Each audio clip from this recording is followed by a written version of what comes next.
What's going on, guys? It's your boy Zach Attack back at it once again with a special broadcast for you today.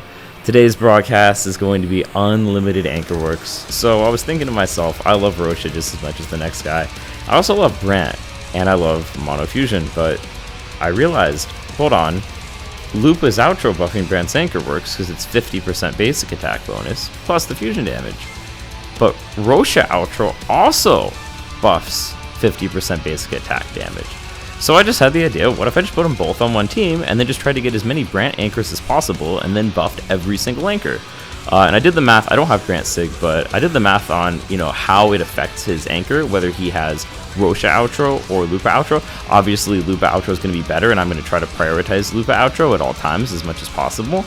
But firstly, by feeding him all the outros, he's just going to get more Forte, as you can see there, whether he uses that outro to cast his anchor or not. It's just giving him as much Forte as possible. But secondarily, because Rocha's T-Mod 200 attack buff from her lib, he actually, as long as Lupa's lib buff is up, giving Brant, the fusion damage bonus, he actually has surprisingly similar numbers between both of their outros. It's not as far off as you'd expect. And so it ended up being a really, really fun team with kind of the mini game of just trying to get Brant's anchor up as much as possible, which is kind of cool because if you played Mono Fusion, it is kind of a looping rotation. It's super fun to do that.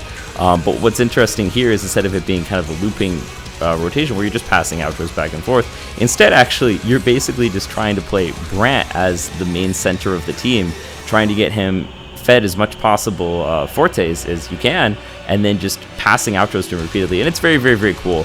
The only real downside is just whether you crit, but as long as you have a pretty decent crit rate, and thankfully for me I do, it's a pretty fun team. Another nice thing is obviously Sentry can be really annoying sometimes. If you've ever actually played a team that's forced to deal with him, you understand how irritating he can be. Thankfully Brant being in the air so often actually makes it so that Sentry really doesn't even feel like a boss.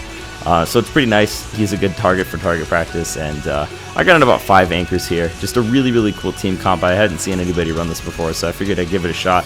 It's super fun, honestly.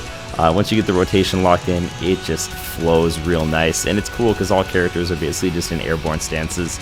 As long as you can manage everything real nice, it's an absolute grand time. So hope you enjoyed Unlimited Anchor Works, and see you guys in the next one.